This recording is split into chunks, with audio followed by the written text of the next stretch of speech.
मित्रांनो, राजकारणात एक म्हण आहे, जे दिसतं ते राजकारण नसतं आणि जे दिसत नाही तेच खरं राजकारण असतं. छत्रपती संभाजीनगर जालना विधान परिषद उमेदवारीच्या बाबतीत नेमकं हेच झालं. सगळ्यांना वाटत होतं की कैलास गोरंट्याल, काहींना वाटत होतं भास्कर दानवे, शिवसेनेला वाटत होतं की जागा आमचीच आहे. पण जेव्हा यादी जाहीर झाली तेव्हा एकच नाव होतं, सुहास शिरसाट. आणि हे नाव ऐकून अनेकांचे जबडे खाली पडले, कारण हे नाव कुठल्याही संभाव्य उमेदवारांच्या यादीत नव्हतं. मग हे नाव आलं कुठून? यामागे कोणाचा हात आहे हेच आज आपण बघणार आहोत. एका राजकीय मास्टर स्ट्रोकची गोष्ट नेमकं काय आहे. नमस्कार, मी आपल्या सर्वांचे मित्र अक्षय ताटे आणि आपण बघतायत सत्य पे सत्ता. प्रश्न तुमचे, आवाज आमचा. आज अनेकांचे प्रश्न आहेत, सुहास शिरसाट कोण आहे? मित्रांनो, आधी पार्श्वभूमी समजून घ्या. छत्रपती संभाजीनगर जालना हा स्थानिक स्वराज्य संस्था मतदारसंघ आहे. ही जागा आतापर्यंत शिवसेनेच्या ताब्यात होती, पण शिवसेना दुभंगली.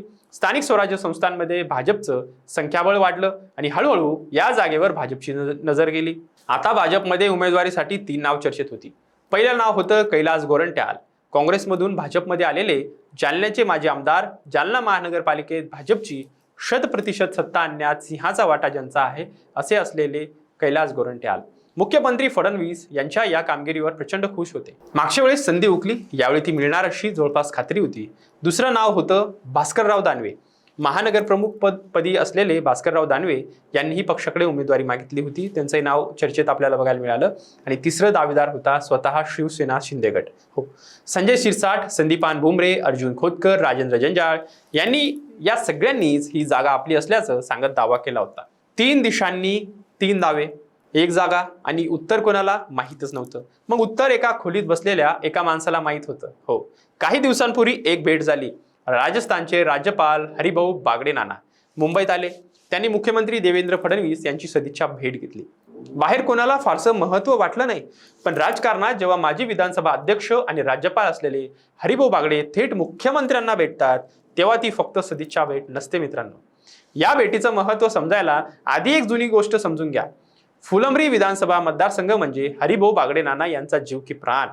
2024च्या विधानसभा निवडणुकीत याच मतदारसंघातून सुहास शिरसाट यांनी उमेदवारीवर दावा केला होता. पण त्यावेळी बागडे नाना एका विवंचनेत सापडले होते. चव्हाण की शिरसाट, आपल्या 2 विश्वासू माणसांपैकी कोणाला निवडायचं? शेवटी त्यांनी आपलं वजन अनुराधा चव्हाण यांच्या पारड्यात टाकलं आणि शिरसाट यांच्या पदरी निराशा आली. पण बागडे नाना शिरसाट यांना विसरले नाहीत. एक वचन मनात ठेवलं होतं आणि ती वेळ आली होती त्या फडणवीस भेटीत. त्या एका भेटीत शिरसाट यांच्या नावावर शिक्कामोर्तब झालं. जे 2024 मध्ये सुटलं होतं ते 2025 मध्ये मिळालं. त्या भेटीत काय बोलणं झालं हे कुणाला सांगितलं गेलं नाही. पण जेव्हा भाजपची उमेदवार यादी जाहीर झाली आणि त्यात सुहास शिरसाट यांचं नाव दिसलं, तेव्हा जाणकारांना लगेच समजलं की त्या भेटीत नक्की काय होतं. कारण सुहास शिरसाट हे हरिभाऊ बागडे नाना यांचे खंदे समर्थक आहेत. फुलंब्रीचे माजी नगराध्यक्ष आहेत. बागडे नानांचा फुलंब्री विधानसभा मतदारसंघ म्हणजे जीव की प्राण असतो आणि त्यांनी आपल्या विश्वासू माणसांसाठी थेट मुख्यमंत्र्यांपर्यंत जाऊन शब्द टाकला होता. फडणवीसांनी तो शब्द राखला.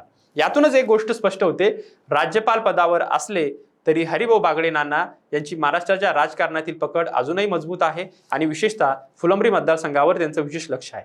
आता येतो सर्वात रंजक भागावर.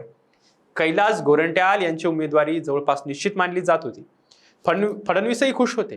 जालन्यातही खूप छान काम झालं. मग नक्की काय झालं हो? जालना महानगरपालिकेत एक घटना घडली होती. गोरंट्याल समर्थक नगरसेवकांनी थेट भाजपचेच स्थायी समिती सभापती असलेले मकरंद पांगारकर यांच्यावर जीवघेणा हल्ला करण्याचा प्रयत्न केला. हत्यारांचा वापर झाला. आपल्याच पक्षाच्या माणसावर हल्ला. हे प्रकरण पक्षात वर पोचलं होतं. आता इथे एक राजकीय खेळ झाली. गोरंट्याल यांचे पक्षांतर्गत विरोधक आधीपासूनच सक्रिय होते. त्यांना भीती होती की गोरंट्याल आमदार झाले तर जिल्ह्यात आणि राज्यात त्यांचा प्रभाव आणखीन वाढेल.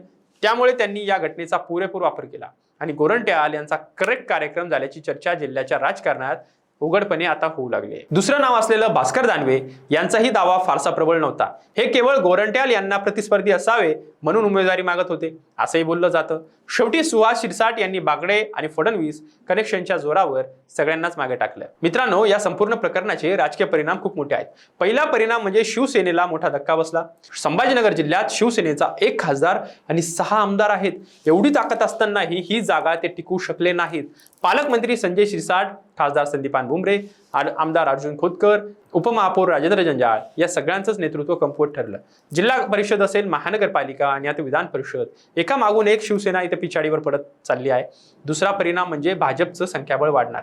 संभाजीनगर जिल्ह्यात भाजपचे सध्या आधी 3 आमदार होते. सुहास शिरसाट निवडून जर आले आणि येणारच आहे तर आता 4 होतील. शिवसेनेला कुठल्याही परिस्थितीत पुढे येऊ द्यायचं नाही ही रणनीती आता स्पष्टपणे दिसत आहे. तिसरा सर्वात महत्वाचा परिणाम म्हणजे राजकारणाचा धडा. महाविकास आघाडी किंवा असो महायुती, शेवटी राजकारणात मेहनतीपेक्षा जास्त महत्व असतं ते संपर्काला, विश्वासाला आणि योग्य वेळी योग्य माणसाने टाकलेल्या एका शब्दाला. सुहास शिरसाट यांची उमेदवारी हेच सांगते. मित्रांनो, आता सर्वांना एकच प्रश्न पडला आहे, शिवसेना या धक्क्यातून कसं सावरणार आणि कैलास गोरंट्याल पुढे काय करणार हे येणारे दिवसच सांगतील. तुम्हाला काय वाटतं खाली कमेंटमध्ये नक्कीच सांगा. राज्यपाल हरिभाऊ बागडे नाना यांचं आजही महाराष्ट्रात आणि विशेषतः फुलंब्रीमध्ये वर्चस्व आहे का? छत्रपती संभाजीनगरमध्ये त्यांचा शब्द आजही मानला जातो का? व्हिडिओ आवडला असेल तर लाईक करा, शेअर करायला विसरू नका. धन्यवाद. 2 महिन्यानंतर सिंगापूर ब्रांचला प्रमोशन होतंय तुझं. कॉंग्रॅच्युलेशन्स. काय ग, तुला आनंद नाही झाला? मॅडम, तुम्हाला माहितीच आहे की मला पीसीओडीचा त्रास आहे. दिवसभर फटीग असतो, सारखा मूड स्विंग होतो. उगाच एवढी जबाबदारी कशाला घ्यायची? अगं, एवढं सिरियस नाहीये ते. त्यावर सोपा उपाय आहे, डॉक्टर चाटेज होमिओपॅथी क्लिनिक. अगं, किती जणींनी तिथे उपचार घेतलेत. महाराष्ट्रात अनेक ठिकाणी त्यांच्या शाखा आहेत.